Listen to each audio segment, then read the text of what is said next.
It's wild to see it in my estimation, right? Young, black, right? Like all of these things, none of that matters to the liberals once it's a Republican, right? Welcome back to the Professor Penn podcast on this Tuesday night, February, what's the date, Tanner? February 17th for episode number 183, which I have to admit, we don't have a title for yet. It'll be titled on the thumbnail, and that is because we have a guest tonight that I'm very excited to introduce to you. Well, I'm going to just say the name. It's our national committeeman recently elected here in Minnesota, A.K. Kamara. Welcome, A.K. Thanks for having me. Very excited you're here. A.K. and I only know each other in a very cursory way. This is the first time we've really had a chance to sit down and talk with each other. And I think that's cool because we're going to be live and improv. And I have an agenda of things I want to learn. And I think it's very important for Minnesota citizens and citizens throughout the country to understand we live in a system where every citizen has the opportunity to self-govern. That's what republicanism is. It's not just the name of a party. It's a political philosophy which makes me the king of my own life, the queen of my own life. I'm in charge of my own deal. And how do I express that? Well, I could rob a liquor store, and I broke the rules, and probably the constabulary is going to pick me up and imprison me for breaking the law. But within the confines of the rule of law, I express my desire to govern my own life through the political process. That's one way. There's other ways. Being self-employed would be a way. Being healthy and well would be another. There's so many ways to self-govern. But the one that's of interest tonight in tonight's show is the idea of self-governing through participation in Republican Party activities. And what better person could we have to tell us about how that works than a national committeeman of the Republican National Committee? And without me stealing the thunder, AK, I'm going to just open it up for you. You can just start out, tell us about yourself. And if you don't want to do that, tell us about the RNC. We want to learn. The citizens want to know who you are and what you do. Yeah, that's a very deep question. Who am I? What do I do? My name's A.K. Kamara. I'm the Republican National Committeeman, as you alluded to earlier. This is the way I try and break it down. Understand that in the United States, there's two major parties, the Republicans and Democrats. People understand that. But there's an actual structure and organization. And the RNC, known as the Republican National Committee, is the actual Republican party organization nationally for the United States. So everything flows down when it comes to being a Republican, from national all the way down to state, all the way down to local in Minnesota, what we call local party units, but BPOUs, basic political organizing units. So my role in the RNC, the Republican National Committee, is to represent Minnesota's Republican Party to the National Committee. In total, there's 168 of us. We have 50 states and 6 territories, and each of those states and 6 territories all have a Republican Party apparatus. And so they elect one man and one woman to represent that state or territory's interests to the national party. And right now, our current chair is Michael Whatley. The new co-chair that was elected because Laura Trump stepped down is Casey Crosby. Or I shouldn't say she stepped down. She just decided not to run for another term. But Casey Crosby is our new co-chair. And so what I do in my function is to represent all of Minnesota's Republican Party interests to the National Republican Committee as we go through and figure out policy, strategy, implementation. And in this current cycle, because we have the current president in the White House, our job and role now, and this is unequivocal compared to previous terms, is to support President Donald J. Trump. That's what our goal and focus. So however we can help implement his strategy at the state and territorial level, that's what we're trying to do. That's what our new focus and organization is. Let me just ask a question because, you've just dropped the bombshell right in the first paragraph. Yeah. Here in Minnesota, Yeah. right? Let me just say back what I think I heard. And said sometimes, see, AK is very self-deprecating. You say people talk about yourself. They spend 15 minutes talking about themselves. AK just wants to get right down to the to the meat and potatoes of the deal because AK, AK's got a history. I got a history. We all got histories. But in the process of republicanism, when we give over to serving other people, whatever our histories are, whatever our hangups were, whatever is back there, it becomes less important. It's a baggage drop because you're actually devoted to serving your country. It's a pretty cool thing, actually. I mean, I want to tell you, I did vote for you at State Central, Well, thank you. I appreciate it. and I appreciated you running.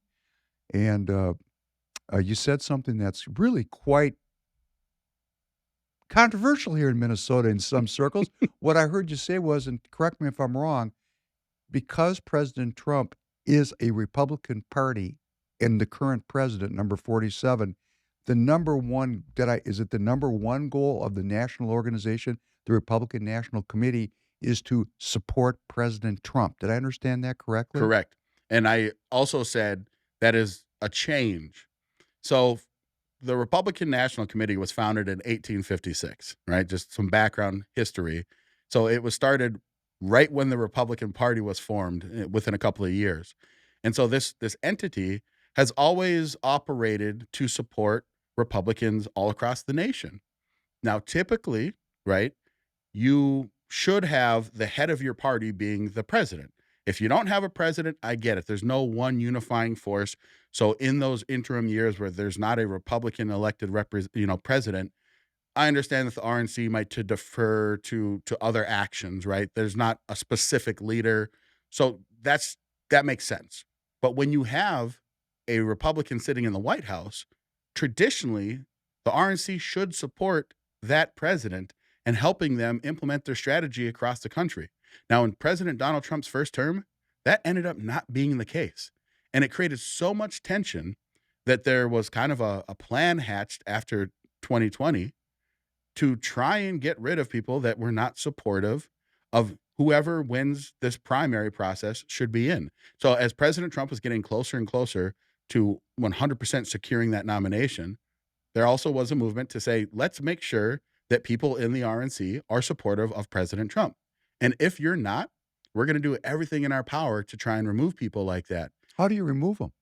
We'll run someone against them, Oh, and at the next opportunity. Yes. Yep. Very interesting. To get rid of them. And so now when I ran, I was very vocal about I supported President Trump. And so if someone voted for me in April of 2024, before Trump had technically secured the nomination, I mean, he did by all intents and purposes, but I was already telling people I'm going to support President Trump.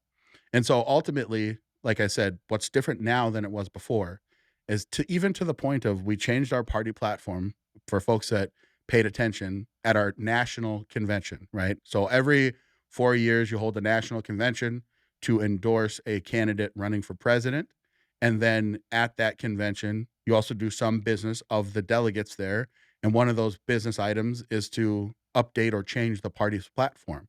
Well, in this cycle, President Trump, and along with folks in the RNC, believed in order to truly solidify behind President Trump as the party's representative, that we should have a platform that reflects his goals and initiatives. So we basically cut down the party platform and we put in President Trump's really 20 issues that he wants to accomplish legislatively over the course of these next 4 years. So when I say that the RNC right now exists as a body to support President Trump, that's not just lip service. Now, individuals can get elected to the RNC that hate President Trump because we can't control, right, what the delegates in this state or in this territory want to do. May I ask you a question? Yeah. Now, you've been to some of these meetings. Yeah. I've been to 2 now officially. 2 of them. Mhm. Do these people that are really not President Trump supporters, are they vocal or are they hiding? So I'll say it this way. From my viewpoint, I'd probably say that we have close to a majority, if not a majority, of people that are outright like raw Trump supporters. But there's no vocal there's no one that vocally opposes President Trump. Now, some people could argue that that's not good enough. I think that to try and have a political purity test is dumb. I think, again, you go to your constituents and you say, here's what I support. And if there's people that want to support someone that doesn't support President Trump, That's up to the people. I'm not there to take their power away. But I think that the average person in America is a supporter of President Trump, not only based off of the vote totals of President Trump winning the popular vote, but the electoral college vote. So ultimately, to answer your question, though, are there any people that are hiding? Probably, yeah, probably. Well, I But mean, I think the majority, though, actually do support President Trump to on the the point RNC on the on the RNC of RNC the of the 168 168 of 3 from 50 states and how many territories? 6. Can you name those territories? I don't wanna put you Yeah, on yeah. the spot. American Samoa. Listen, now wait, everybody get their number 2 pencil out because these are actually territories of the United States of America, and these people from these territories have equal say in the RNC. Yeah, they do. And wouldn't it be nice to actually know these territories? Please Yeah, yeah. proceed. So American Samoa, Guam, U.S. Virgin Islands, Puerto Rico. What are the other 2? Got you on the spot. Yeah, you do got me on the spot. Okay, Tanner, Google up the 6 territories that are in the RNC. We're missing 2. We're missing 2. Yeah, we'll get them. We'll get them. We'll get But I 'em. mean, really, it's good for you and it's good for Yeah, me yeah. because I'm asking you to list them because I can't. Yeah. Now, these are territories that were taken at different times in American history by war sometimes. Yeah. Like I'm wondering, is the Marshall Islands part of that deal? Maybe not. No. No. No, we don't have Marshall Islands. Okay, we're going to find out. Tanner's going to he's just the 6 territories. Yeah, in the we only have United 6 States. territories. Territories, USA. Anyhow, the point is, here in Minnesota, you're representing to the party, to the organization, the Republican, to the committee. What is it an organization? It's an organization, right? Yeah. It's Yeah, a- so it's a corporation. Is it it's a corporation? Okay. Yep, the RNC is a corporation. What Yep. kind of corporation is it? I don't know what kind Well, of let's check corporation. that too. Yeah, yeah, sure. Maybe it's a public benefit corporation. I mean, Might be. we'll find out what it is. It might be. Because these things are really, if we're self-governing as American citizens, I'm asking these questions because I don't know and I want to know. Yeah. And now next time I know you'll have the answers Yeah. because these are important questions for people that are serious about politics, which I am. But here in Minnesota, you're representing the interest of the Minnesota Party in the national organization. Correct. How are the interests of Minnesota the same or different than other states that are represented in the organization? I mean, from just like a functional standpoint, I think that people in different states are different. Like you go to Mississippi, the way that they do things is a little bit different. I'm just saying like the actual people that live in Mississippi than the people in Minnesota. So when you say like what are the interests of people in Minnesota? Minnesota is a weird state, right? We haven't voted for a Republican president since 1972. Our last Republican that we had elected to a statewide office, I guess technically elected versus appointed, was Governor Tim Pawlenty. I would argue that people would say that, Tim Pawlenty was a moderate that leaned a little bit to the right. That's what most people would say, that we're being fair with their analysis. Clearly, he wasn't like a hardcore libertarian. Clearly, he wasn't like a raging leftist. But that's what Minnesota is. And so Minnesota has had this very interesting dynamic of politically, where do we stand? Now, there's an argument that some people say that the reason the Republicans haven't won is because we're too right wing. That to me is insane. I don't think that we're anywhere near quote unquote too right wing in the state of Minnesota. I think we have a media apparatus that paints us as extreme. And I will say that it works for a lot of people because Minnesota's temperament is that we are like the passive aggressive, right? Like, oh, let's just kind of go along to get along. And when you paint someone as an extremist and it sticks and holds, even if it's not true, if that's what people believe is true, that's where I think Republicans have found themselves in a downward trend, is that we haven't been able to effectively push back against that narrative because all of the legacy media apparatus. So to your question, though, what do we do to represent Minnesota's interests? Well, we want to make sure that Democrats aren't in charge of the state of Minnesota. And so what we can do, or what I should say, because I say we, because I do have a committee woman. Emily Novotny Chance is the committee woman. Also new to her role. Also new to her role too. And her and I, we didn't really know each other at all before we both ran. Since we've both been elected, we've got to know each other pretty well. She worked for President Trump for 3 years, like right out of high school. And so she has a lot of really amazing connections within the Trump administration. She's super, super smart.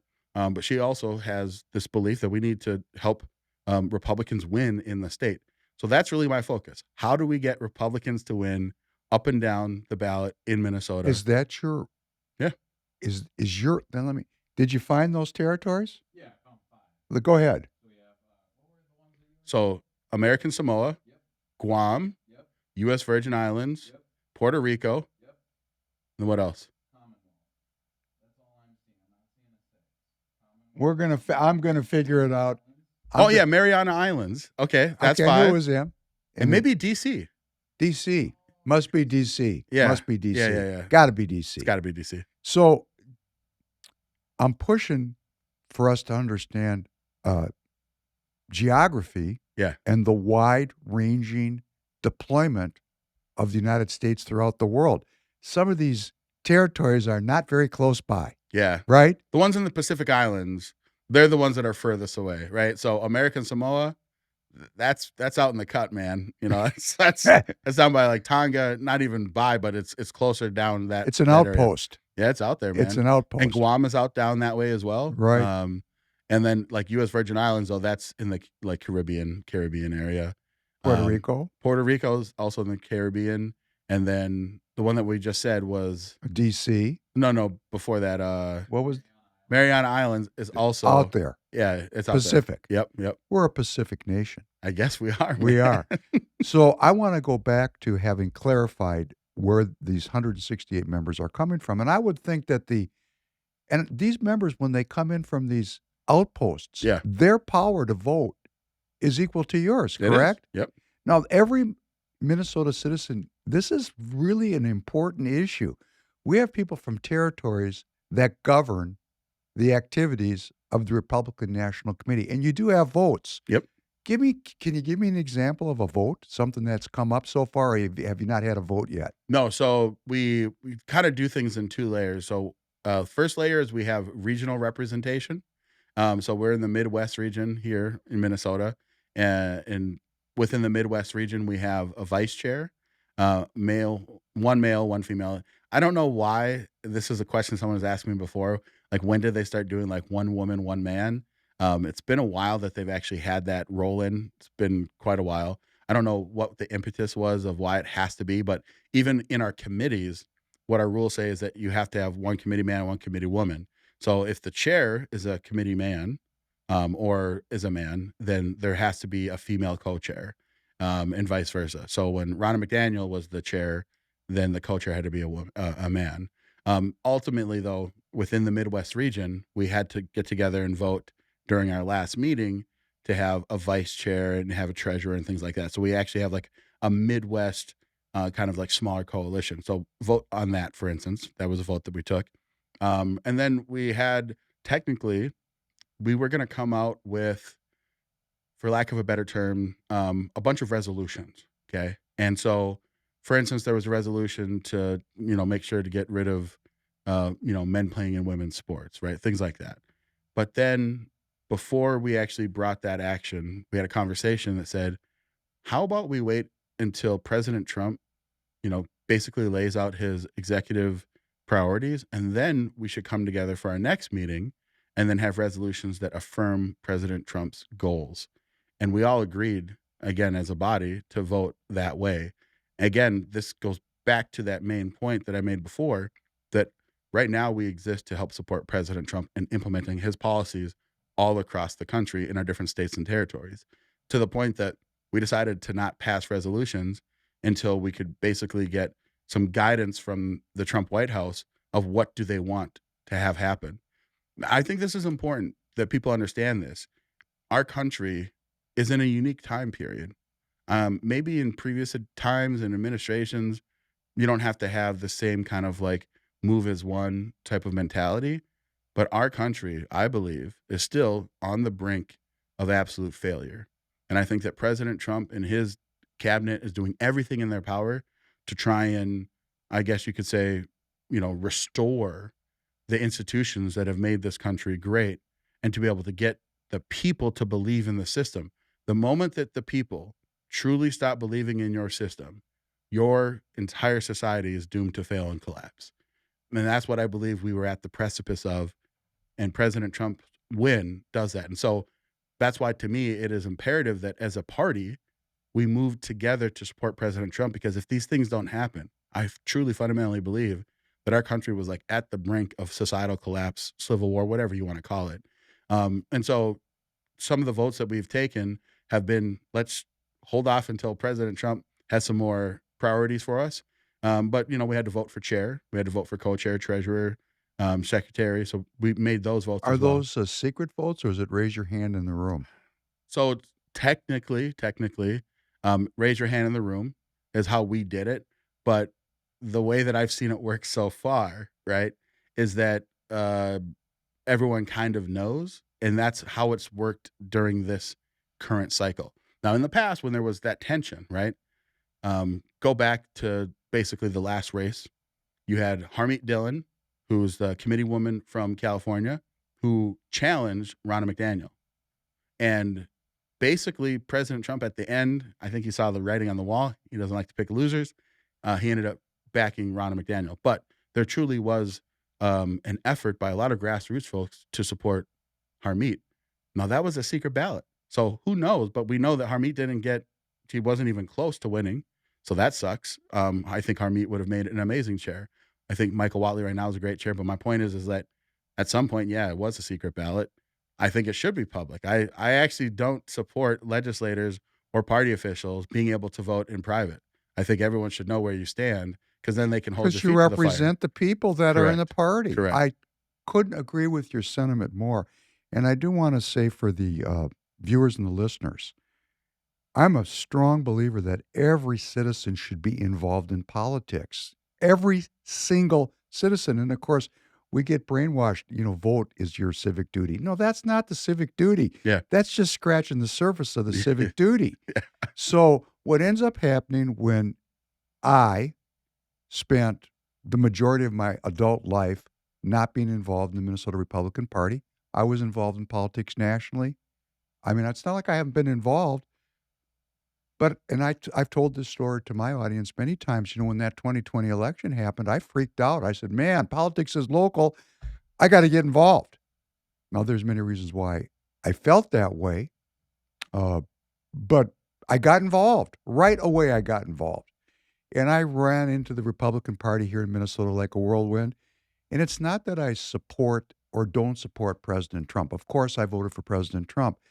But the ideas to me are philosophical. Some people get attached to a person, a leader. That's great. I'm not knocking that. Yeah. If somebody has a great cathexis, a love for President Trump, that's cool. I have a love for ideas. Yeah. That's where I'm coming from. So I have a love for the Republicanism, the idea that, as you said, when Abraham Lincoln created this party, because he was no longer going to buy the accommodation of the Whigs with the Democrats to keep slavery in place, he said, no. We're not doing that. Yeah. That's badass, right? Yeah. And he went off and, and we're going through, and this is what AK is saying, and I've said it, and those of you who have been watching the show, AK said this is a very special time that requires a kind of unity that is not really in regular times required. And I agree with you. And I've got people in my base of people, my constituents, that are going to say, geez, Penn, you're kind of saying we should be getting along with this guy. We all have to get along. Yeah. And here's what I believe. If you want the party to be the way you want it, get involved in the party. 100%. We need to get you in. Now, I will be frank and say there are people that are going to try to hold you out. Okay, no, you're not. You're going to find AK, or you're going to find me. You're going to find people that are going to help you get in the party. Because AK, before we came on, he was saying he doesn't believe in manipulating people when they come. He just wants people in the party. That's right. And then they get to vote, right? That's right. Isn't that great? That is. And so, like, fundamentally, at my core, I do believe that God gives us rights, right? We are born with God-given rights, talents, skills, and abilities. And I think that the Republican Party is the party that helps best reflect that, just truth that exists in the world. And then you can build everything from that foundation. If God gives us all of these rights, then we should maybe create a system that allows, these rights to actually matter, and that allows the power to rest with the people. And ultimately, I think that in the Republican Party, we have the best opportunity to actually uphold that ideal and bring that into actual legislative practice, into policies, laws, the whole 9 yards. But when it comes to people getting involved, the dirty secret, I think, is that, and I think some of it's intentional by some certain people as a general idea that, we have our little power centers, and whenever that power is threatened, if you're the king of your little fiefdom, you don't like being challenged. And I get that general feeling, but the dirty secret is politics is one of the easiest things to be involved in, and you can ascend very quickly, rapidly by just showing up. And so I think some people don't like when I say that, because some people have the position of like, hey, let's just kind of like keep doing what we do. Like we're the best representatives of the people. And I'm like, no, man, I want as many new people to show up as possible. Iron sharpens iron, and it will be representative of the people that show up. But the thing is, right, as easy as it is, it's something that hardly anyone does. So how easy is it to get involved and actually, get into leadership of running your local Republican Party unit? It's very easy. When we have caucuses, and every 2 years we elect new delegates to that caucus system, right? The next one's coming up in 2026. If you showed up with 50 of your neighbors, and I know that might seem like a big number. 10. Right. And I know, but I'm saying the reason I say 50, 10 would be your precinct. But if you showed up with 50 people in your BPOU, when I say your neighbor, I'm saying people that just live in your town or within, let's say, like your Senate district, like 3 miles of where you live, and you got 50 people to show up, you're the Hefe. You win. 50. So people are like, oh yeah, I know some people are going to say, what about Otter Tail County? Without opening up that can of worms, assuming that there's not like a thing that you have to sign and you want to bring in new paperwork, I have whole other ideas and beliefs on what all went down with Otter Tail County. But outside of that, if you show up in any of these BPOUs with 50 of 50 of your friends that think like you can easily take over a BPOU. Now, am I telling people that they should do that? If you don't like who your representatives are, sure, do it. And my pushback to my friends that are elected representatives or are currently in power is you need to apparently do a better job. If there's enough people that want to challenge you to come for your spot, it means that you have not been receptive to the people. And that's on you. AK, I think I'm starting to like you. Because I feel the same way. I resigned from my board because it was corrupted. And I was the deputy chair of SD 45. I resigned at the end of last year. And I didn't resign because it was corrupted. It had fallen upon me to sort it out as the deputy because the chair should have recused herself because she was accused of certain things by members on the board, a member of the board. And she didn't recuse herself. And I looked at it and I thought, okay, I'm going to sort this out. It's going to take 3 months of my life. And at the end, nothing's really going to change. See, I want the people out there that are listening to understand that if you want to change Minnesota, it's great to make a post on X, but that's psychological. Yeah. And almost nobody's paying attention anyhow, unless you're like Elon Musk. Everybody's paying attention. I mean, if you have 100,000, 200,000, 300,000 followers, that doesn't move the needle. Right. Most of us have 1,000. Yeah. So, it's like, come on. The action is you got to get off the couch, get in the game. And to that end, I'm going to invite you also. I'm associated with somebody named Dan Schultz. Do you know that name? Dan Schultz. Dan Schultz started the Precinct Strategy. Okay. He's got a website, precinctstrategy.com. It's completely dedicated to bringing people into the Republican political process. Yeah. So every Friday night, and I mean every Friday night at 8 p.m. Central on X, we have an X Spaces. I've been on X Spaces with you here in Minnesota. This is a national X Space where people from all over the country can come, and we don't talk about any issues. Sure. There's no politics. How do you get involved in political activity in your local state? Yeah. And I'm there, and it's at Dan Schultz 2. Dan Schultz 2 every Friday night, because I would like to see 10,000 new caucus attendees in 2026. Not necessarily because I have any bone to pick with anybody in the party. In fact, sure. I've never met any Republicans that I personally dislike. Sure. Politically, we have what did you call it? You said we have an interesting state. You had some kind of adjective for our state. It's, it's not a Republican state. Yeah. right? Yeah, it's not. I mean, At least politically, in the politically, elected representatives, correct. we've been waxed for decades. Yeah, for a long time. Progressively more progressive, right? Right, we have. How are we gonna change that? Only one way is that the American citizens get involved in the process, Correct. and you believe in that. And I believe in that. So people have sometimes said, AK, what's your idea of how do we win? Like, how do we win? What's the strategy? And I always tell people there is no silver bullet at all. It doesn't exist. What you have to do is you have to get more people active and involved in the Republican Party that is going to look different sometimes from precinct to precinct, from BPOU to BPOU.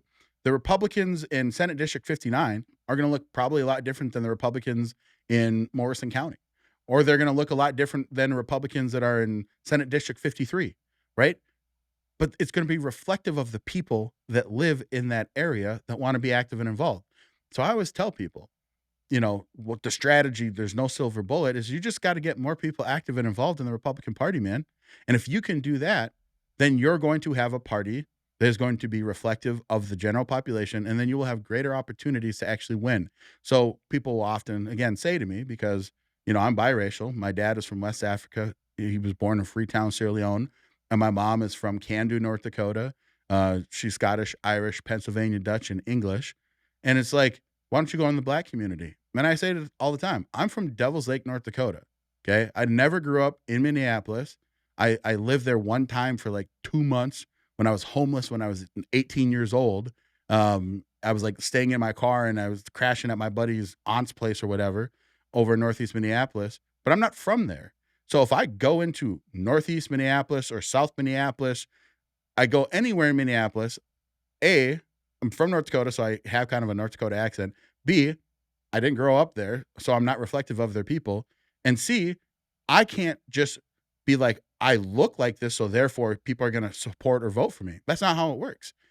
What you need to do, and the reason why I say no silver bullet, you need to find people from these areas that are reflective of the people that live there, and then they have to be empowered to get involved and be active. That's how you win.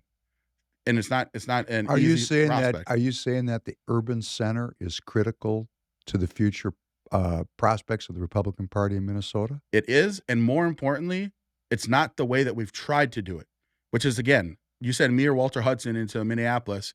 Nothing against Representative Walter Hudson. I believe that he has a heart for the people, just like me. I have heart for people that live in Minneapolis too, but I'm not from there. I didn't grow up there. I didn't go to their neighborhoods. I didn't go grocery shopping. I didn't play ball at the YMCA. I didn't go to their parks, right? How am I supposed to go and talk to people that I didn't grow up with and try and convince them that I'm there to represent their interests? It's not going to work because people will see that, oh, you're just doing the black person to black person area thing. That's what you're trying to do. People are very, in my opinion, because God gives us these abilities, people are smart and they'll figure out. They can be fooled some of the time. So instead, what I believe we should be doing, and I believe, one of the things that I'm trying to do in Minnesota with the Republican Party in Minnesota is we go into the communities and we find people that care about their communities in the same way that you or I care about your community that you live in. Did anyone financially induce you to be a part of the Senate District 45 BPOU board? No. No, it's because you had a desire to serve your community, right? To serve my neighbors. To Yes. serve your neighbors. We need the same thing all across these urban areas. What has happened is we kind of give up or tap out. And that to me is the wrong way to go You about it. sound just like Professor Penn. That is my biggest with the Republican Party in Minnesota. We tapped out on millions of people who live in a depraved system of dependency, and they don't even know we're there. And I'm just going to tell you, so little personal history, because you don't know me, and you're going to Yeah. you let a little bit come out. Your father's from Yeah. West Africa, which Yeah. is cool. Yeah. Is your father still alive? Nope. I lost my mom and my dad in the I'm last. sorry. My dad 12 years ago in April, and my mom 2 years ago just in January. I'm so And sorry. I actually just lost my sister I saw that. uh, Condolences. That a that's week and like 4 days ago, man. yeah. Brutal. That's you put that on X, and that was a heart terror. Yeah. That was a surprise, wasn't it? Yeah, surprise, but God gives us. I'm a Christian, and I believe that God gives us what we can handle if we turn to God. That's like fundamentally what I believe, and so it's been one of these things where I've turned. It's never I stepped away from my faith or anything like that, but I went to church yesterday, 2 days ago on Sunday, and I'm just reaffirming my faith. But ultimately, I believe that, again, you have to, when you try to represent your party, you have to find people that care about those communities that they're representing, right? So I think that the Republican Party of Minnesota will be best served by going into these communities and then finding people that are in these communities. Now, this doesn't take away from the existing BPOUs that are there, because every Senate district, right? Every legislative district is going to have a representative, if you want to say not representative, but a Republican Party operation. Every single one has it. But we have to go and we have to empower them and say, like, all right, like, what are you guys doing to hold events? And if they don't have the capacity, or maybe they just don't have the membership to do it, that's where the Republican Party can fill in, I think, statewide, but more specifically in certain areas that just don't necessarily have everything that they need. It's not about telling them what to do. It's just about empowering the people that are in these areas to go out and find new Republicans. Now, those of us that have louder or larger microphone like myself, I'm on social media, I'm on TikTok, I've got 10,000 followers on X, I've got 150,000 followers on TikTok. I do, John Justice radio show almost every Friday for like the last 2 years. So I'm going to use that my megaphone, my microphone, to encourage people to get active and get involved in the party. And then within the structure of the Republican Party of Minnesota, I don't have any power, quote unquote, there. It's not like I make hiring or firing decisions, but I am on the state exec committee, so I can put my input out there. I'm a voting member on that board, and it seems as though that we are going to have that movement within our Republican Party. Under Alex Plekish, I think that he understands that. I hope that he's able to implement kind of that idea. It sounds like he wants to be able to do that, and I'm going to do everything I can to help him do that. But ultimately, the only way that we're going to see a change, I think, in the state, back to our initial premise, you have to bring in more people into the party that are more reflective of the areas that they live in. And then the second part of that strategy is we have to re-engage people that have stepped away from the party because they believe that it's a waste. Because there is a portion of that are what we call disengaged, right? Voters, people that would vote Republican, but they just feel like it's a waste of time.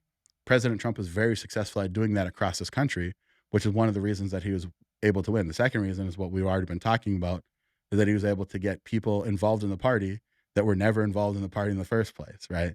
Having such high number of Latino men, Black men that got involved and voted for President Trump is a huge opportunity for us across the country, but in Minnesota specifically as well.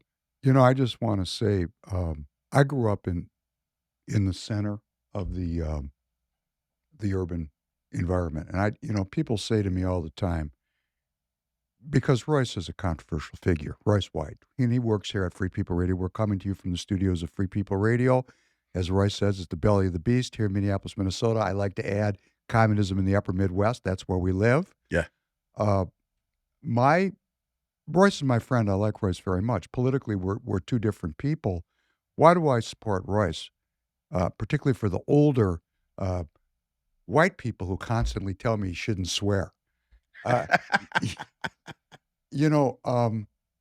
father taught at the University of Minnesota for 50 years, and he, in the 1960s, taught a class called Racial Thought. He was one of the first people that really delved into the race issue in Minnesota, and he was very involved in setting up the Black Studies Department of the University of Minnesota, which, of course, has veered off far to the left. It wasn't started that way. It was like, let's give people an identity, because that's where we were at in 1968. It was right in the middle of the, anti-war movement, civil rights movement, women's rights movement, gay rights movement. I mean, I grew up during that period before you were probably born, young man. Indeed. So, I remember that. So I've always grown up close to the community, and I recognized right away that the Republican Party of Minnesota is missing, as you said, this great movement of people in the inner cities that are figuring out that this is now working for them. It's not that anybody hates anybody. Policies either work or they don't work. When they don't work, the country, as you said, it gets on the edge of just falling apart. Yeah. So I do agree with you that we need a special kind of unity right now. It is about ideas. For me, for other people, it could be about President Trump's cool. However we get there, let's get there. But in Minnesota, I know and you know that we have a diversity of opinions within the Republican Party. We're far from having a connected effort of support, of legitimate and sincere unity. We don't have that. Yeah. We just don't have it. In fact, myself, I got people don't like me, and I'm very likable. Here's the thing. I not only do I agree that we need unity just because there's just not enough of us, okay? Like the thing that's so interesting about Minnesota is that if you took every single person that identifies themselves as a conservative Republican in all of the state of Minnesota, you might end up with 31, 32% of the people. Well, you're going to need at least close to 50 to win, unless there's a really strong third party candidate. You take every Democrat, right? They're going to probably tap out at about 33%, maybe 34%. So truly of political ideologies in the state of Minnesota, there's a giant swath of people that will vote for Obama and then vote for Trump. They exist. They're probably not super interested in being highly involved in the Republican Party because of their nature, but more recently, they have been. And so to me, if we can capture some of them and then we can push that number of solid Republicans and we can be on par with the DFL, then that's how we're going to win. The dirty secret that people don't like to talk about. I've been involved in Minnesota politics since 2006. I remember when Tim Pawlenty won statewide. If you think back during those times, what did we have a very strong presence of in Minnesota politically? We had a strong third party. Okay. I think that's one of the reasons why Tim Pawlenty won, is there was a strong third party that actually took away from the Democrats. And once they effectively got rid of that third party, it's been very difficult for Republicans to overcome that. And so I think that President Trump had one of the closest showings that we've had in a long time because he's able to appeal to what we would say are outside of the normal framework of Republicans. Now, this all comes back to the unity question. If I believe that the best path forward is to get as many people involved in the Republican Party and that our Republican parties will then be reflective in the areas where people live, that's why I said, if we have this weird purity test to say this is the only way that you can be a Republican, I think we're going to continue to lose. So instead, we empower people where they live to get involved, to become active. The Republican Party is going to be reflective of that. But lastly, and most importantly, when we get done with this endorsement process, whoever is the endorsed candidate has to have support of everyone in Minnesota that's a Republican. I don't want to see any of this, I kind of support Royce. When Royce won the endorsement, I actually did like a couple of podcasts with him, and I said, listen, if I hear anybody in the party say that they're not going to support you, like I will call it out. Like, I'm going to do it to them, but you are the endorsed candidate. And so throughout this next system, I'm not going to support any one candidate because I don't believe that I should put my thumb on the scale. I will have a vote because I'm going to run to be a delegate. And if people ask me and I want to have like a conversation, but I hate the idea of like people coming and putting their thumb on the scale. I believe we have this robust contest, but whoever wins that, the endorsement needs to be supported. And that's the unity that's all I want. Whatever. If you're not going to go out there and rah-rah, just at least keep your mouth shut. What I hate are these people that will do these little acts, to get back at people. It's like, just be quiet. If you can't say nothing nice, don't say nothing at all. But that's what we need. Well, since I wasn't planning on going here. Yeah. But, it's not that long ago that this happened. Mm-hmm. And you're not naming any names, but Dustin Gragey just posted up this past Friday night that nobody worked against Royce. And I try to stay out of the fray because, you're going to just make enemies. Sure. But it was such a bald-faced lie, or he's stupid, that I just wrote a very long, I got 100 new followers out of his thread. Sure. Because I just told the truth, because I actually was involved, and I do know what happened, and I know why it happened. Yeah. I was right there. So those kind of wounds, when we tear the party apart from the inside, the party stalwarts, when the stalwarts of the party, the Gazelkas, the Bensons, the Boschwitzes, the Colemans, when they tear the party a new ass by just coming out and opposing a candidate that won on the first ballot, it doesn't do a lot to encourage that candidate to do what you're asking the next time. Yeah. And we just went through that. So it's not that long ago, and that sentiment is still there. It's still there. Now, I'm going to tell you, with the people that are listening to me, I personally don't want to hear another damn thing about somebody's past because I got one, and you know what? You do too. So since we're into unmasking everybody's past, remember with Grok, anything you've ever done is 6 seconds away from everybody in the state of Minnesota. So let's quit that and just start talking about who supports the policies of President Donald J. Trump. That's your concern as the National Committee man, if I heard you correctly, right? Yeah. Okay, so we're going to have all these people that show up and want to run. What's going to be the difference between them if the goal is to have unity? Yeah. Right? Yeah. Okay. Now let's say every one of them completely supports every element of President Trump's agenda, which we know is not true. Sure. But let's say that it is. Yeah. Because we have unity. Who is best suited to go into Minneapolis and St. Paul, to those urban communities, which you just said you're from Devil's Lake, North Dakota. Mm-hmm. Walter's not from here. Mm-hmm. But who is Mr. Basketball in Minnesota? Who's coaching basketball in Minnesota? Who's actually in that community? And that'd be Royce. So if everybody was exactly the same, everybody passed the purity test that you and I both agree we don't do. Let's say everybody was exactly the same. I got 60-year-old people running and a 35-year-old person running. I got people from the outstate. I got someone right from the in-state. So I'm just laying out for those people that don't like me why I think it's so critical in Minnesota that we try to look at candidates that can broaden the base of the party. It's, I like Royce. I like his political philosophy. And people go, well, he swears. I just saw this on X last night. Maybe you should all go downtown Minneapolis and listen to how people talk over there. Sure. Okay? It may not work out in, I don't know, Mora, Minnesota. I get that.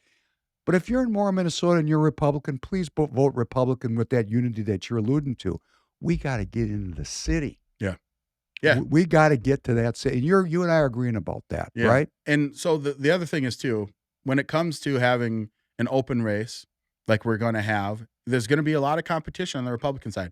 There's going to be a ton of people that jump in. There's going to be a bunch of money that's going to be spent. But to me, ultimately, what matters most is who can actually have the support of the people of Minnesota. Now, obviously, I believe in the endorsement process. I believe if you decide to go straight to a primary, that's not good. I don't like that.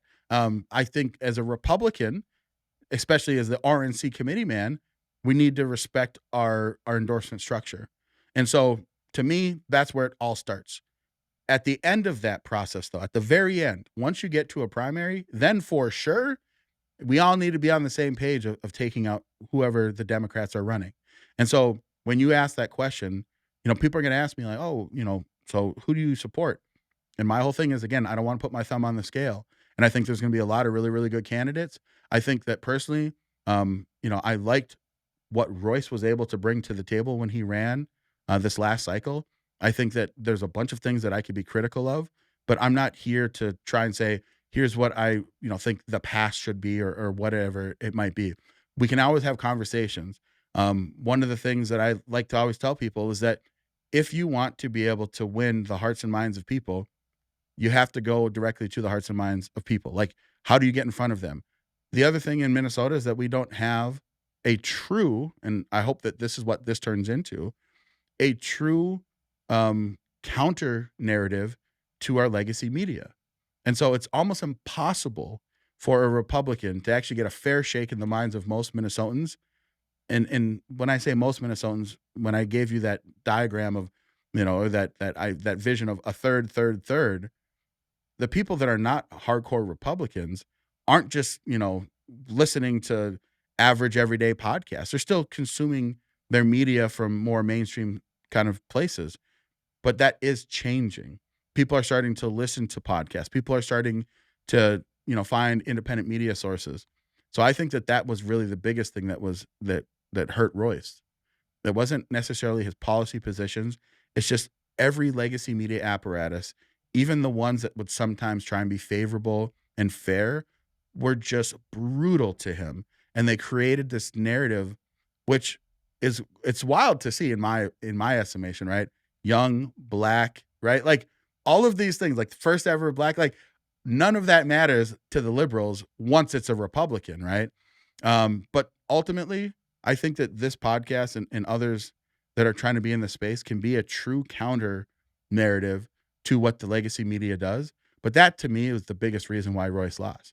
It wasn't because he was a bad candidate or anything like that. I think he had a lot of the right policy prescriptions for what he wanted to be able to do.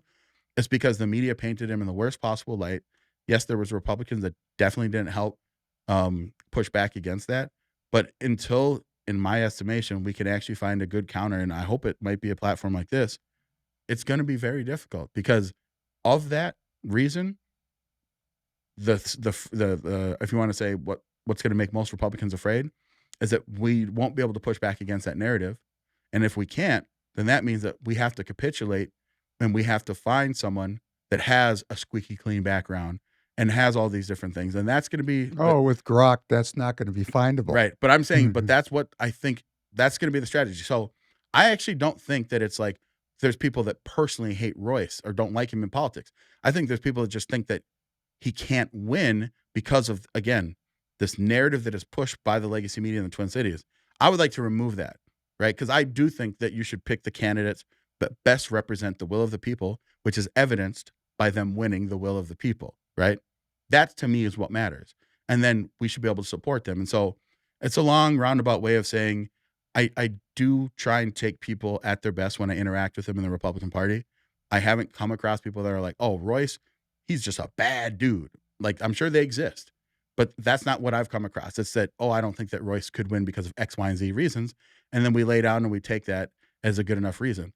Ultimately, though, it's up to the people. If the people send Royce back as the endorsed candidate, then we should support him 100%, unequivocally, but more forcefully than we actually did the last time.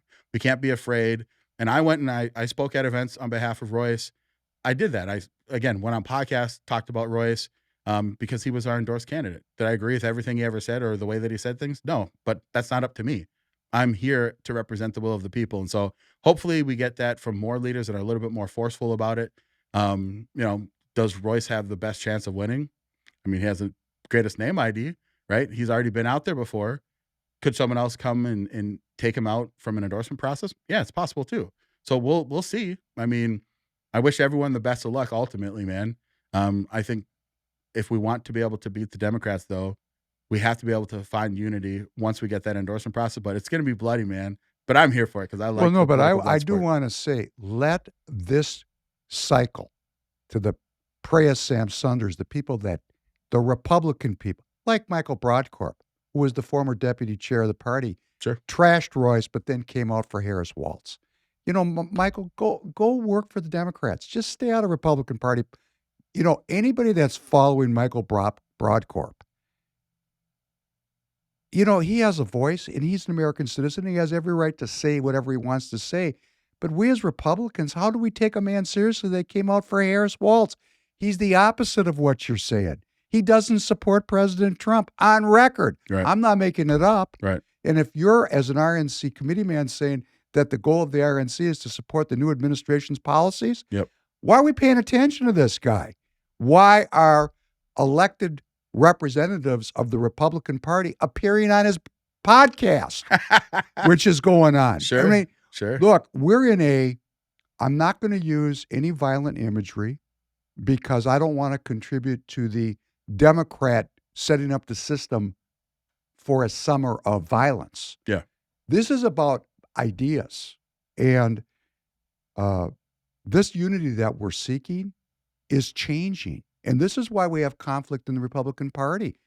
I don't have a problem getting along with anybody. I'm always honest with people.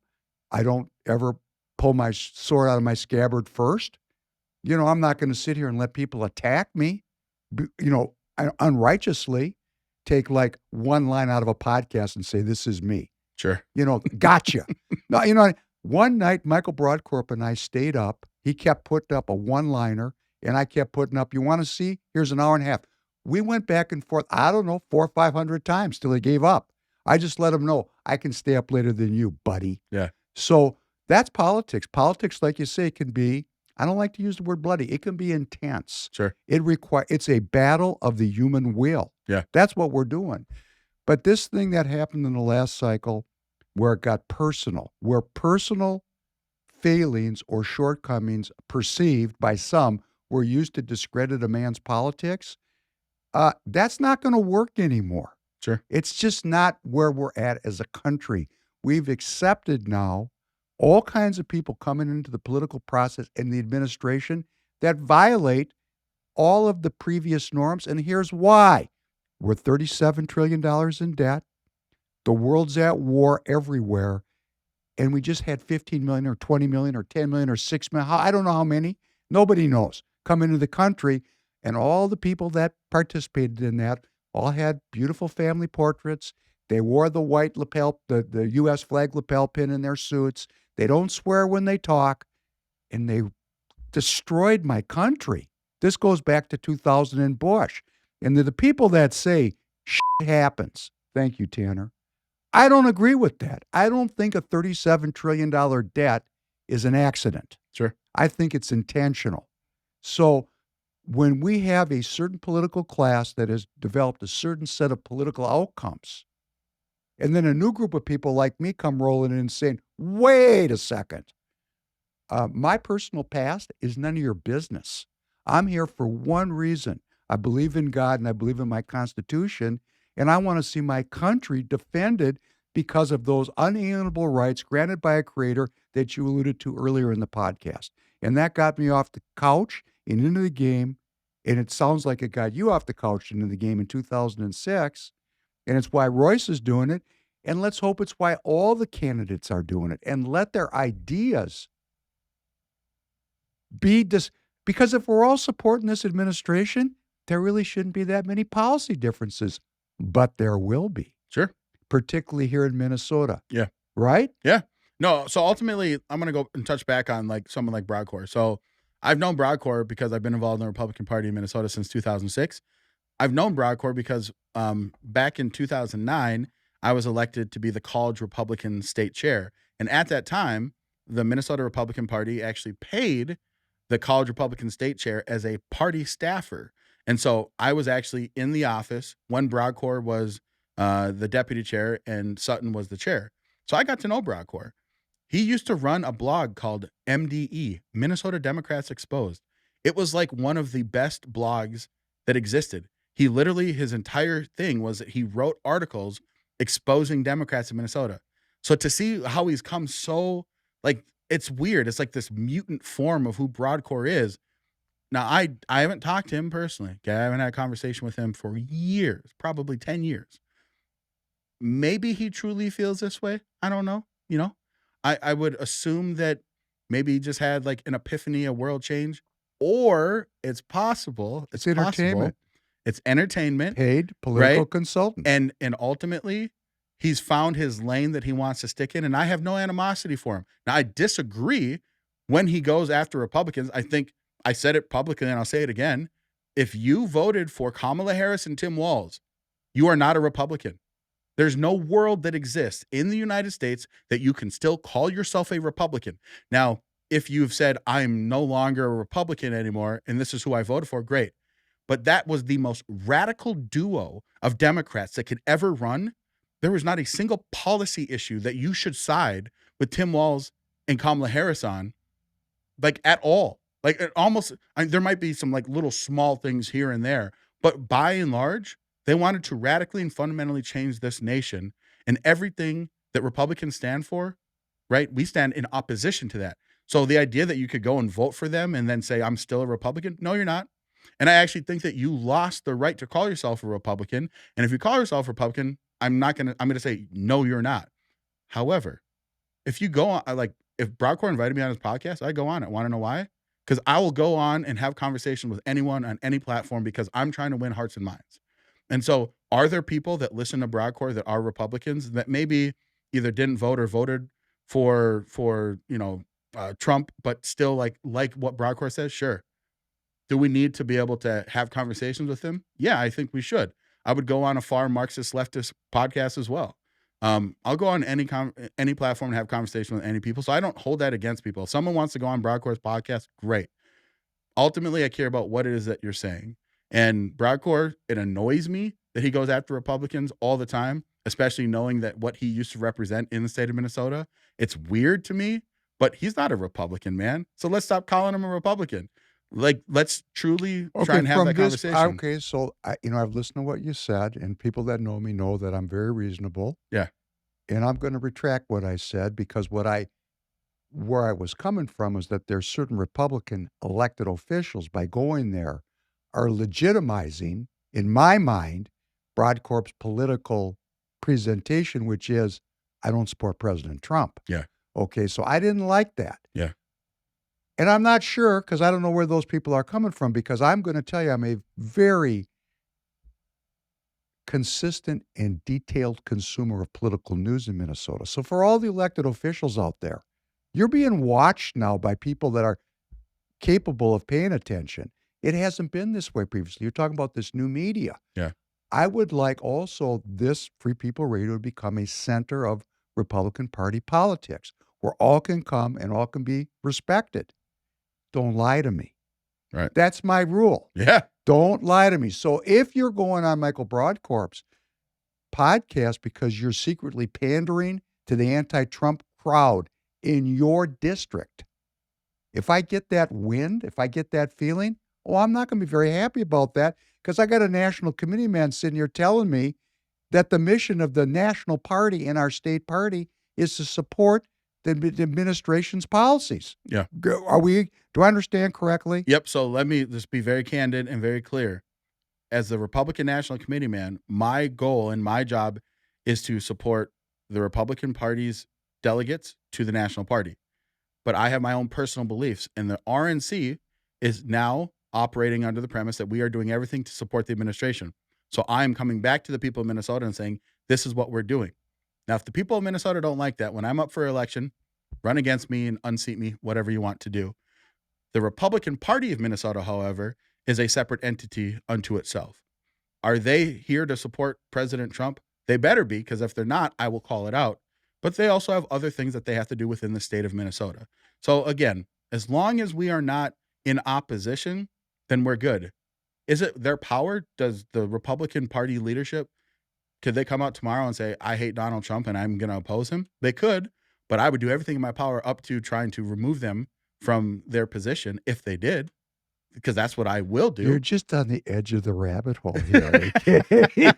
But ultimately, I think that, again, my position is I want to help President Trump's administration implement their policies in whatever way possible that I can help assist in. But then, yes, statewide, we got to beat Democrats, man. We have to beat Democrats. And how do we do that? Unity. I personally think that President Trump has laid the groundwork. Again, those numbers don't lie, man. The numbers that he was able to get for non-traditional Republican voters was off the charts. So he did something there. He was able to speak to a vein in the American people, in the people of Minnesota. He was able to speak to them. Now, not enough to win, but let's be very clear about that as well. Do we think that no cheating happened in Minnesota? Come on.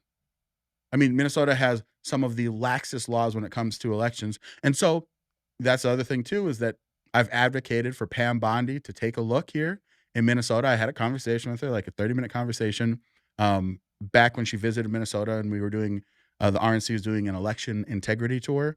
And I hope that she does come back to Minnesota and starts to look and find out what is going on here. But beyond that, again, I think that there's a good blueprint that we can take up that mantle. And again, using non-legacy media, because they're never going to support us on the right ever, and being able to unseat them or to at least cause so much culture jamming that we're able to actually have a seat at the table and an active conversation in Minnesota media. And I think it's possible because it's happened in other states. It's happened in other states. Well, it's happening. I mean, when you talk about having 150,000 followers on TikTok, first of all, I'm very glad thank you for coming in. No. Yeah. TikTok. Yeah. Thank you so much for coming in, and you're always welcome to come back. All of the elected representatives are invited here, from Alex Plekish all the way to Mary Franson. Everybody can come in here and talk and be respected. But I have my own opinions. Yeah. Okay. But when you're here, you'll be respectfully treated and given a forum to share your beliefs, because I think we need to forge a new unity. Now, I know some of you who you are, and you know I know who you are. That doesn't mean you can't come in here, and that doesn't mean we can't change. I used to do a Saturday morning, for 2 years, I did every Saturday morning, just trying to get my moorings in politics. It was my meeting. I invited people from all over SD 45. All over the state, people would come in. And when things would get acrimonious and people would start calling each other names, I'd stop. Raise your hand if you voted for George W. Bush. And these little hands would get it up there high where we can see it, like a foul, okay? Because I voted for George W. Bush. I remember staying up all night watching those tanks roll across Iraq, full of elation, knowing that I had friends in that scrum. I would never vote for George W. Bush now. I mean, I was already awake, and I still was hanging on to this vision, this kind of Reagan vision, which is typical of my age group. I mean, my first president I voted for was 1980. So, I mean, I come out of that same, and the party is changing. That's why we have this conflict here in the party. And we're going to just have to work this out, or we will continue to have this fracturing. So again, let's stay away from what they call in the university system ad hominem attacks. They're not really helpful. And I'm going to tell you why. Everyone has feet of clay. Everyone has a history. And if I wanted to dig up anything about anybody on their own personal foibles, not hard to do. Or as the Savior said, he who was without sin casteth the first stone. Jump right in there. Yeah. But we got a lot of stone casters here in Minnesota. We were just talking about one. I want the argument to be about the ideas. So I don't think that the left is right about casting President Trump as a dictator. That's their fallback. I think President Trump, I was just listening to him this morning, talking about the importance of free speech. We as American citizens have an opportunity to help him forge his policies. He's listening to us. Yep. If we're speaking up, so there is policy differences that are going to be on full display. And let's talk about policy. Hopefully the state party or the RNC could come in here, since we're going to have such a robust field. Hopefully we'll have many debates where people can actually meet these candidates and understand exactly what they think, because the people themselves are trying to figure out the change is mind-boggling what we're going through. Right? Absolutely. And that's at the end of this whole process, right? We want to be able to make our state better. We want to be able to make our country better. We want to be able to make our local communities better. And I just fundamentally think that the Republican Party has the best formula for how to actually make that happen, and has policies that will allow that to happen, again, at the local level. Because that's really what this boils down to. Can we talk about that? Can we get a little serious here for a second? Because see, I'm running again to be chair of SD 45. Okay. I'm going to run. Okay. Because even if I lose, people think, okay, I'm running to win. No, I'm running to search for truth. I get a chance to address my neighbors. If they don't vote for me, that doesn't hurt me. It's a chance for me to be political in my neighborhood. So I'm going to run. So you made a statement, and I think it's a very important statement, that the RNC and the state party allegedly is supposed to support President Trump's and his new administration's legislative and political agenda. Correct. True statement. Correct. Okay, let's talk about that in terms of Minnesota, just for a second. What did the Democrats stand on? Well, we know, because if you're a consumer of politics, you understand what their pitch is, how they go to market. What are they selling?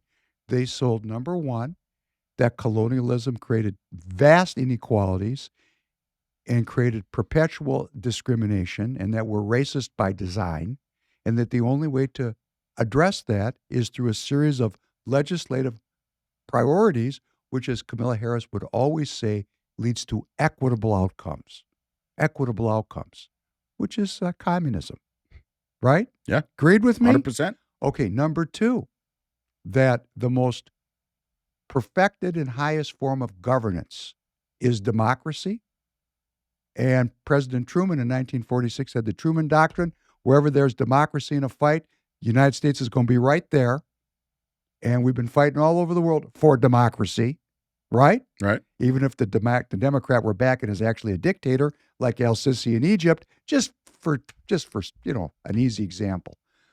And the cornerstone of democracy is a woman's right to choose, which is very important here in Minnesota. The third one, the one that I think is the most interesting as we drive in today, and it's 6 below zero, is that human beings are destroying the climate, and that to protect the world from humanity, we need to do all these different policy prescriptions, basically what was called the Green New Deal. We're going to decarbonize. And what did President Trump say? It's the Green New Scam. Yep.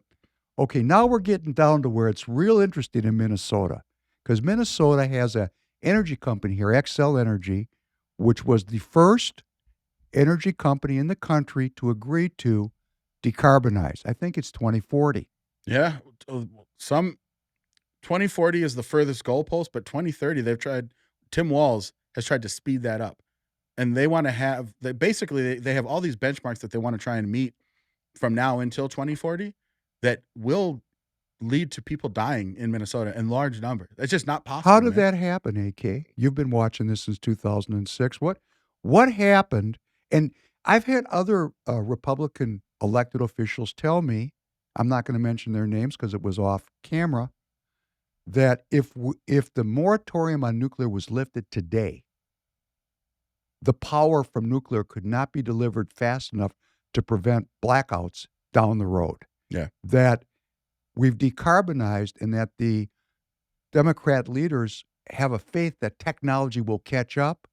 But in reality, you're a lot younger than me. In 2040, that's not that long from now. No, it's not. I'll be 80. I'll freeze to death. Right. So this is an issue of survival for me.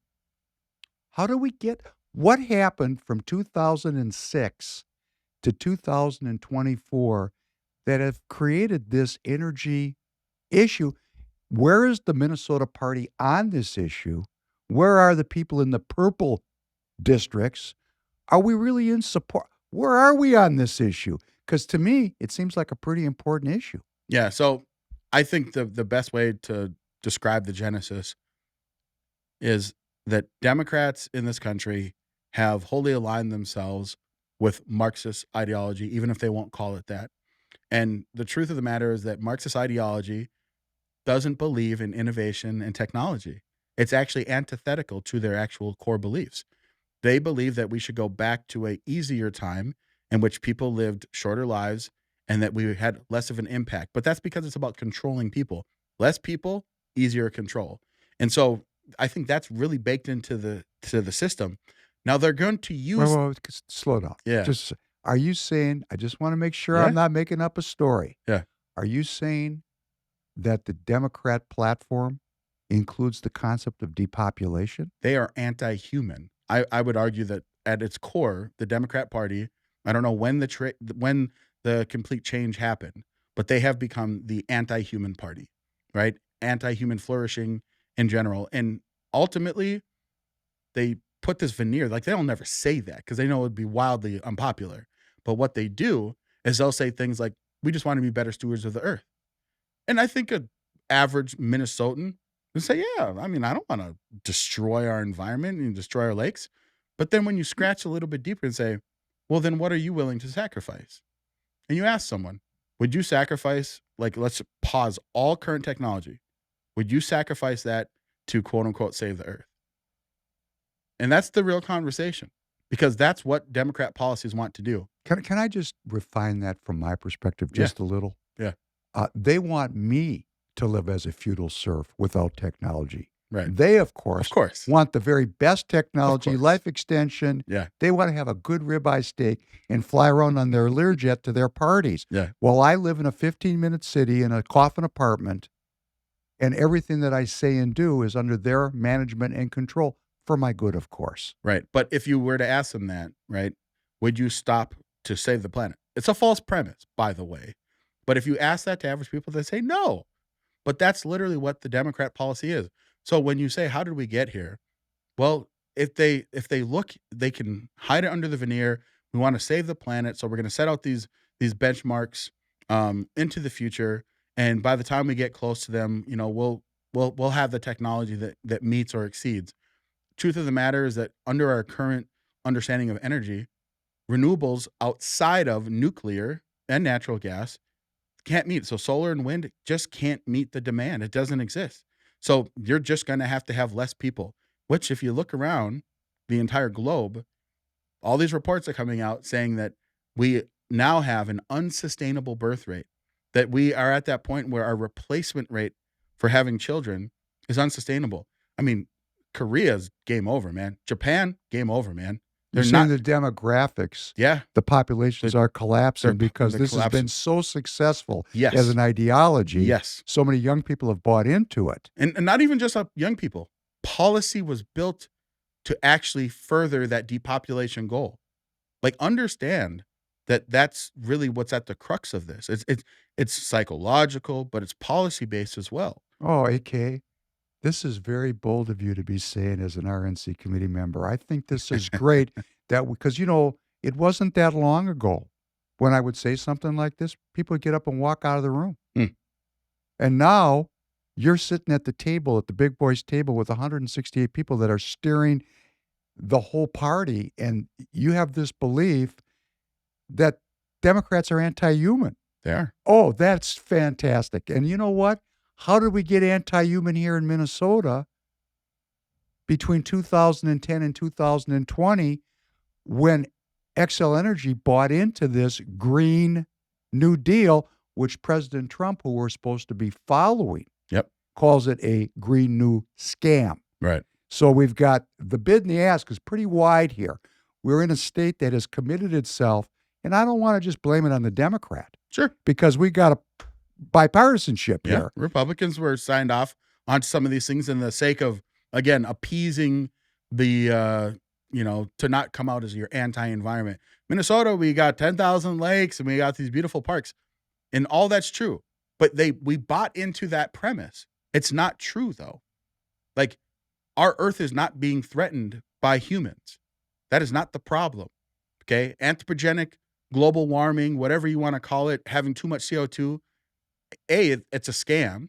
That entire premise, and I've been following this since 2006, since I got involved in the Republican Party. I went to conferences. I actually went to Brazil for United Nations COP20. Wow. Rio Plus 20 conference in Wow. 2012. I went to the ICLEI, which for those people that are like, what's ICLEI? Agenda 21? Yeah. I literally went to that conference. So you studied the Sustainable Development Goals. Correct, You understand correct. how the Green Cities thing, this Green Steps thing is the implementation of the UN. Right. In our neighborhoods. You got the whole program. The whole 9 yards, down to the city level, to the city and county level. Green Steps. 100%. And so this is the truth of the matter. This exists, and this was sold to a lot of people that, unfortunately, I should say, in the Republican Party, that just kind of went along and said, listen, man, like, I care about the environment. It's like, yeah, but this isn't about the environment. This is about controlling people. That's at the fundamental root of this. But here's the thing about why I have hope. I'm 40, okay? Because I consume alternative media, and I've been like a self-discerning person, like, I believe in doing your own research. Again, back to my original premise, because God gifted us with these brains.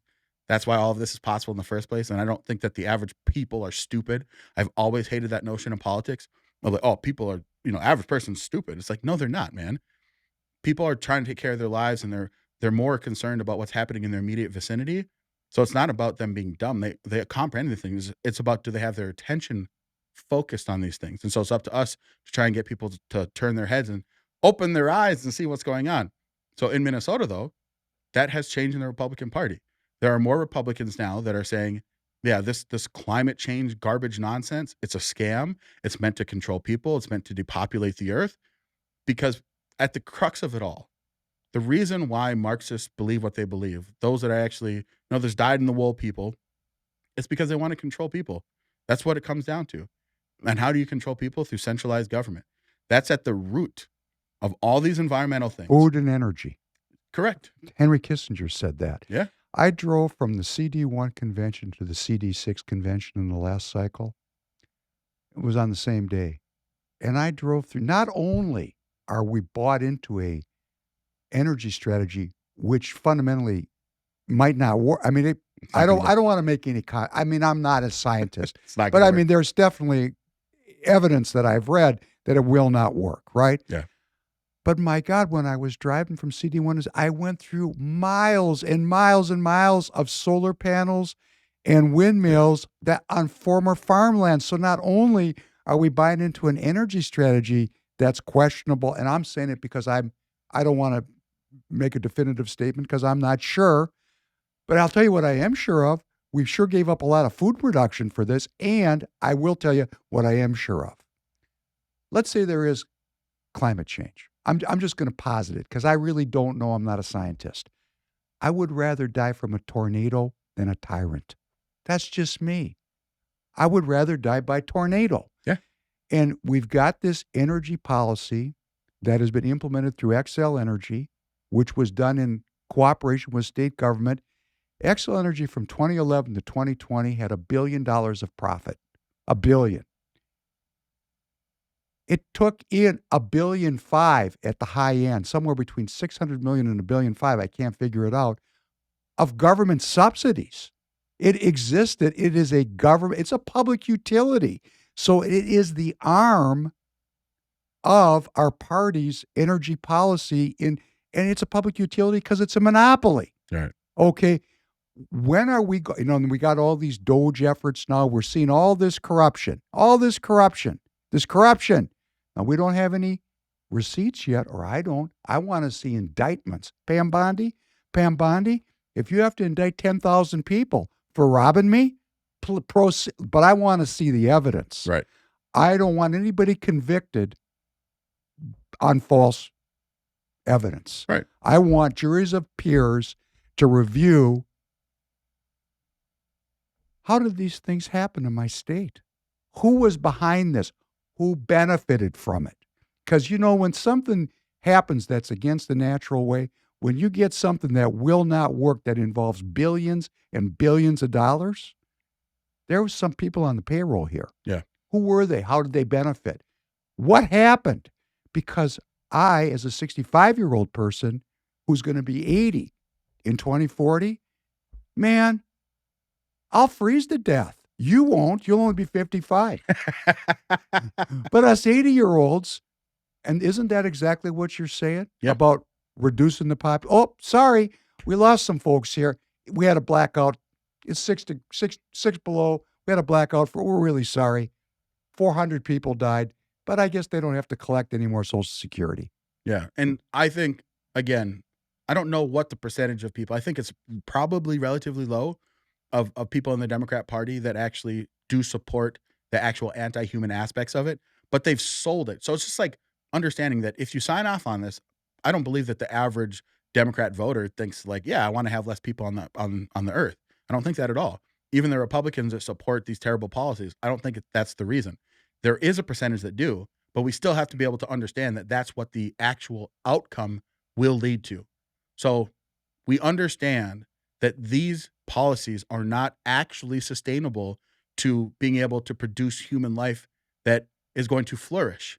It's only able to support a dwindling, lowering depopulation effort over time. With less resources. The whole 9 yards. And so President Trump has called this the Green New Scam, and he's put forth a tremendous amount of executive orders to undo this whole leg upon which the Democrat Party stands on. Correct. He's going after the DEI thing also, correct? Yeah. Right? Yeah. Going after it And hard. he drove the abortion issue back into the states, Correct. into the neighborhoods, taking it off the table and letting every state work it out for itself, right? Correct. So what that would mean here in Minnesota to me is that we citizens and we of us in the Republican Party should recognize that Republicans in the past, or Republicans in name only, people who really, like Broadcorp. You just said he really can't be a Republican. He's not a Republican. It's not because he's supported not Republicans, right? Yeah. We have people in the party right now in very, very important positions who are part of this scam. Okay, Minnesota Republicans, are we with the new administration's policies? Are we going to stand up here in Minnesota? Well, I see the Republican Party of Minnesota is getting a spine which I want to say kudos to some of those legislators that are standing up now and saying, "Up, but now we got to stand up because it's not just theoretical. This is my ass. Yeah. It's cold in here this morning for me, right? Yeah. So I'm just. Of course, I can go a lot farther down this rat hole. I'm not going to take you down it because of your important role. But you know, if you're listening to me, you know who you are, and you know I know who you are. So I'm going to tell you, run away because people are no longer afraid. We want to live, and we want to live well, and we have a new day in America. So if you're hanging around and you think I don't know, you have a chance to run away. Run away. There's a lot of people that could run away right now. I want them to run because we're not looking for fights. I'm not looking. People need, sometimes you have to know when to leave the game. Yeah. Right? Yeah, 100%. This is a golden age of America. President Trump 100% is spot on when he makes that statement.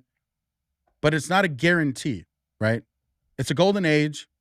We're going to do everything in our power to make it happen. So I would prefer that the golden age happen with the least amount of resistance because the people already spoke and they elected President Trump. He's wildly successful. But yeah, I think that you're right. If you can't stand there, you'll have another bite at the apple. Just chill out, take a step back. Don't fight us though, because we will fight. And again, I'm fighting. Right. You can see it in me. 100%. And you can tell because you're political, you know I have an axe to grind and I'm not pulling it out because you're here because I don't want to involve you in my issues. I appreciate that. But I'm also saying that we did set the predicate today, which I think is a critical building block for going forward, that the RNC supports President Trump. You even went so far as to say the last time out, not so much. Correct. Okay, that's very honest. Love that. Honesty. You can't go forward. Communists lie, Republicans tell the truth. Amen. That is so we have a building block that we have a set of policies, elected officials. We have a set of policies coming from the administration that it's our mission to implement here in Minnesota. So if you're, not that brave, you really want to stay elected because it's really not about the people. It's really about your own self-interest. You're self-aggrandizing, self-protective. You really care what the leftists think in your backyard? Oh, well, let me tell you, alternative media is growing in Minnesota. We don't hate you. We're going to call you out in the hope that you'll unify with us. For those of you who have already felt this from me, it's not that I want to see you unseated. Unity has changed. Where we were unified before, it's not the same place, is it, AK? We've moved a little bit. It isn't. And that's ultimately my biggest kind of point to make to anyone that will listen. I believe that the Republican Party is meant to represent the candidates, okay? Because the candidates represent the constituents and they represent the people. And it should be in that order. But we cannot stand in the way of that. And that's why, again, from the RNC, from a national perspective, President Trump is the president, right? And because that's who we have, we need to support that. In Minnesota, when we have candidates, that's who we need to support. At our local levels, that's who we support, whoever wins the endorsement. And so ultimately, there's an opportunity for us to actually do things in a big way in Minnesota. Great opportunity. We have to be able to come together and say, we're going to have our disagreements, but this train has left the building. It is the fight's over. The fight is over. So now it's just let's get everyone on board. Let me ask you a question. In BPOU elections, would that also apply to just party officers, that we would want to seek out the party officers? If we really want the kind of unity that you're talking about, wouldn't the party want to also reflect that movement? Is that a reasonable thing to say? Yeah. And again, at the BPOU level, it's going to be based off of who the delegates are. So again, if you like your current leadership, right, make sure to go out and support them when time comes for new delegates to be elected. Because basically in Minnesota, there's a window open where we're having all of these elections right now in our BPOU conventions with the existing delegate body. So if you don't like the current party structure and you're not a delegate, too bad, man. You need to be aware and active. So then the next election cycle, for delegates and alternates to get elected, you need to be on at that caucus to be able to get elected. But if you are currently elected and you don't like your current leadership, then vote for someone else or run yourself. But ultimately, we need to be on board to be able to win this state, flip this state. We have a great opportunity in 26. And, again, from my position, I want more people to be involved in the Republican Party. So even though you can't be a delegate right now, you can still show up and you can be an active voice in supporting who the candidates are that are running.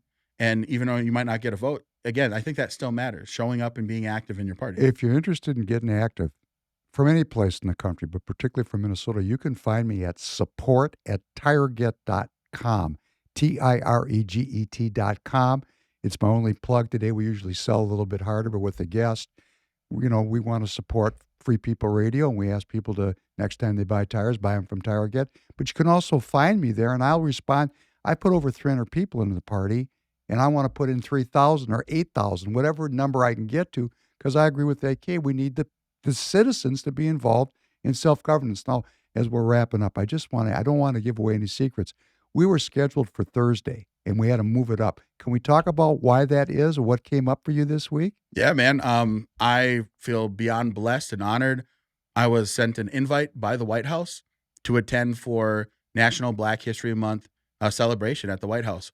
And I think it's important to understand, because some people, when they hear that, unfortunately, they've taken the bait. And the reason I just want to just kind of lay this out is because this question gets asked quite a bit. I thought President Trump was against DEI. Why is he celebrating Black History Month? Well, now you've fallen for the bait. Black History Month is meant to celebrate Americans, because Black history is American history, and the accomplishments of great Black Americans throughout the history of the United States. They are not meant to be elevated because they're Black. No, they just happen to be great Americans who also are Black. And that's what President Trump is doing with this honoring and this celebration. He's elevating just the history of America, right? He's not arbitrarily saying, well, you need to be pushed up because you did nothing. No, it's just recognizing reality and fact that exists. The greatness of our community, our community. Correct. Now, Democrats will use it as a cudgel. They'll say Black History Month because America's so racist and terrible. No, that's not what it is. So just don't fall for it. We can be proud of our different ethnic heritage that exists in this country under the banner that we are all Americans, and that Black History Month is American History Month. It's just we are honoring because we had a very unique history in this country where we had slavery and discrimination against people on the basis of this immutable characteristic.